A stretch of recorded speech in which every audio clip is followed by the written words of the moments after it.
जय भीम साथियों, आज मैं भारत के तमाम जो 50 करोड़ वर्कर्स हैं, जो लेबर्स हैं, और उनमें से जो 30 करोड़ जो शेत मजदूर कामगार है, असंगठित कामगार है, उनको जगाने के लिए आज मैं आपके सामने प्रस्तुत हुआ। आज पूरे भारत में जो मजदूर भाई है वो पैदल जा रहे हैं, अपनी बीवी बच्चों को लेके हजारों किलोमीटर पैदल चल रहे हैं। रास्ते में उनकी मौत हो रही है। जो कोरोना के वजह से लोग कम मर रहे हैं, लेकिन लोग भूख के वजह से मर रहे हैं और ये कोई शासन, ये सरकार उनकी तरफ ध्यान नहीं दे रही है। और अभी हमें खुद के ऊपर ध्यान देना पड़ेगा। हम एकजुट नहीं है, क्योंकि ये उद्योगपति की तरफ ध्यान दे रही है। उद्योगपतियों के बच्चों को प्लेन से लाया जाता है, लेकिन हमारे वर्करों को पैदल चल के उनके बीवी बच्चों को भूखे नंगे पैर चलना पड़ता है, रास्ते में मरना पड़ता है। ये सरकार इसकी तरफ ध्यान नहीं दे रही है और इसीलिए हमें सरकार को भी इनको सरकार के खिलाफ हमें आवाज उठाने के लिए, आप सबको जगाने के लिए मैं आपके सामने प्रस्तुत हुआ हूँ। और क्योंकि बाबा साहब ने हमें जो अधिकार दिए थे वो प्राप्त आपको बताने के लिए, और वो अधिकार हमें प्राप्त कैसे करने हैं ये आपको बताने के लिए मैं आपके सामने प्रस्तुत हुआ हूँ।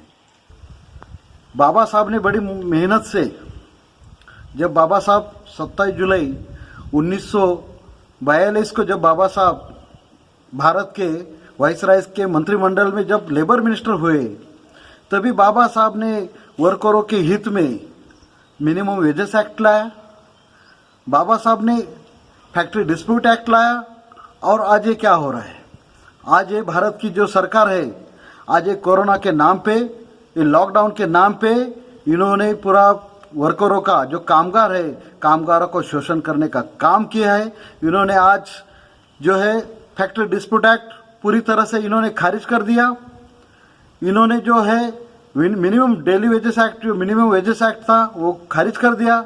एक तो पहले से ये लोग, कभी कोई भी शासन हो, ये लोग वर्करों के हित में कोई काम नहीं करते थे।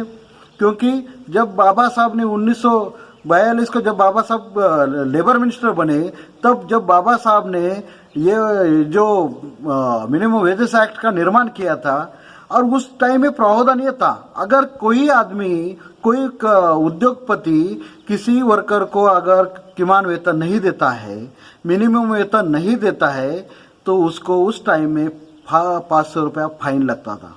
लेकिन आज तक इन्होंने उसमें कुछ बढ़ोतरी, फाइन में बढ़ोतरी नहीं की, क्योंकि ये लोग आज तक जो सरकारें हुई वो लोग उद्योगपतियों के चमचे हुए, उद्योगपतियों के वजह से इनकी सरकारें चली, इसलिए इन्होंने वर्करों के लिए हित में कोई काम नहीं किया। और आज भी ये हुआ है, आज तक 500 रुपया ही फाइन है अगर कोई किमान वेतन, मिनिमम वेतन नहीं देता है तो। लेकिन इसके आगे ये बीजेपी सरकार ने, मोदी सरकार ने तो पूरी तरह से किसी को मिनिमम वेतन मिले या ना मिले, अगर कोई उद्योगपति किसी वर्करों को ना दे तो भी चलेगा, उसके ऊपर कोई कार्रवाई नहीं होगी। अगर कोई आज वर्कर काम करते करते मर भी जाता है, उसको कुछ एक्सीडेंट होता है, तो उसकी जिम्मेदारी किसी फैक्ट्री की नहीं है, क्योंकि इन्होंने इंस्पेक्टर राज पूरी तरह से खत्म कर दिया है। उस फैक्ट्री का इंस्पेक्शन नहीं होगा, उस फैक्ट्री का जो कुछ है उनके उसमें जो सेफ्टी के कुछ है, सेफ्टी का इंस्पेक्शन नहीं होगा। उसका मिनिमम के लोग मिनिमम डेली वेजेस पे काम करते हैं कि नहीं, उनको मिनिमम वेजेस मिलता है कि नहीं मिलता है, उसका कोई इंस्पेक्शन नहीं होगा।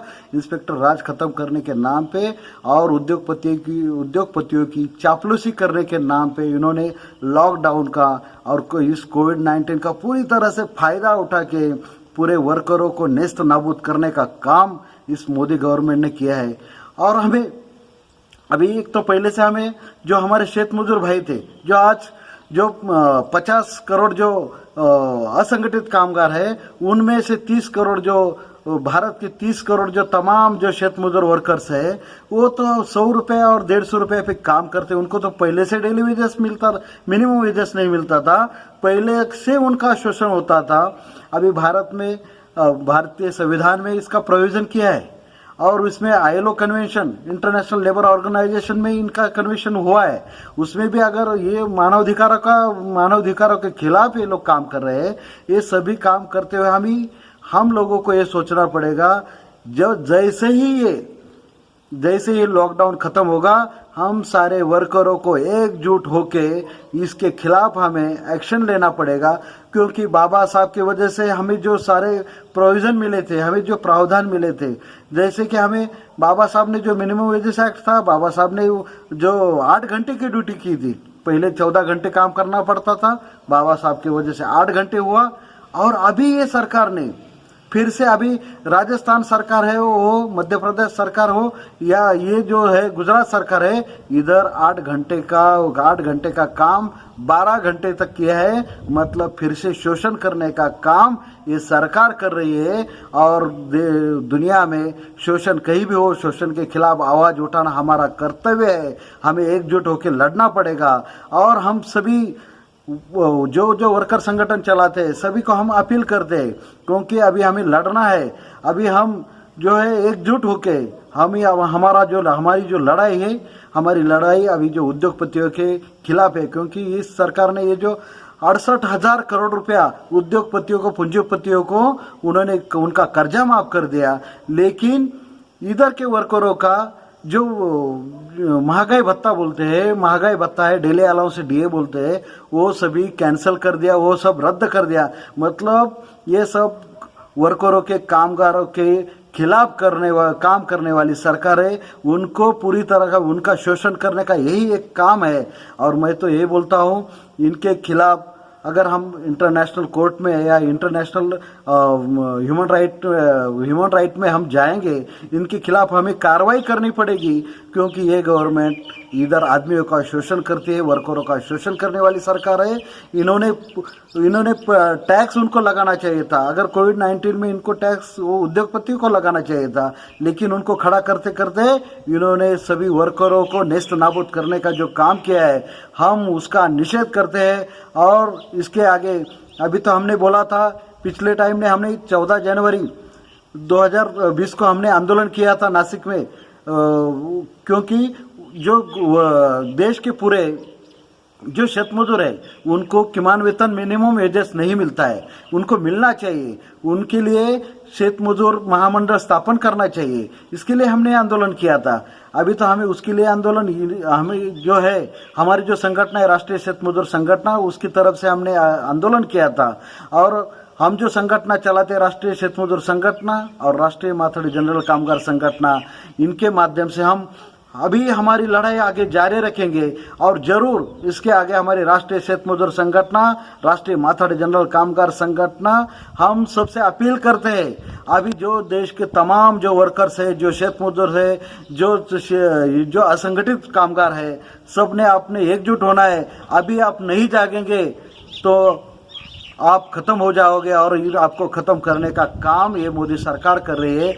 अभी मेरी आपसे अपील है, अभी नहीं जागोगे तो सवेरा नहीं होगा, आपको जागना ही पड़ेगा मजदूर भाइयों।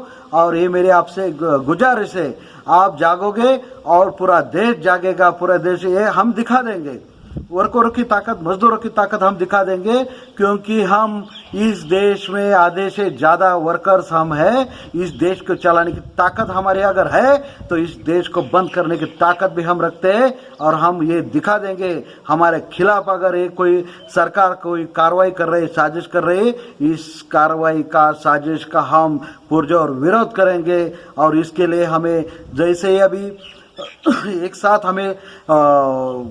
आएंगे, और इसका पहला आंदोलन फर्स्ट स्टेज है, सबसे बड़ा आंदोलन जो होगा 26 जून को हम लोग मीटिंग रखेंगे। 26 जून को छत्रपति शाहू महाराज जयंती है, उस टाइम में हम मीटिंग रखेंगे। आशा करते तब तक ये कोविड-19 का ये थोड़ा सा खत्म हो जाएगा। और उसके बाद में 27 जुलाई को, जिस दिन बाबा साहब ने इस भारत में कामगार मंत्री की शपथ ली थी, उसी दिन का औचित्य देख के हम इस देश में बड़ा से बड़ा आंदोलन करेंगे और बाबा साहब को हम सलामी देंगे। बाबा साहब ने जो हमें जगाया है, बाबा साहब ने जो अधिकार दिए, वो प्राप्त करने के लिए हम 27 जुलाई को इस देश में बहुत बड़ा आंदोलन करेंगे। और उसके लिए आप लोग सब तैयार हो जाएंगे और सब संगठित होके आप लोग इकट्ठा हो जाएंगे और आप लोग संघर्ष में हमारा साथ देंगे, ये आशा करता हूँ। जय भीम, जय बुद्ध, जय प्रबुद्ध भारत, जय कामगार।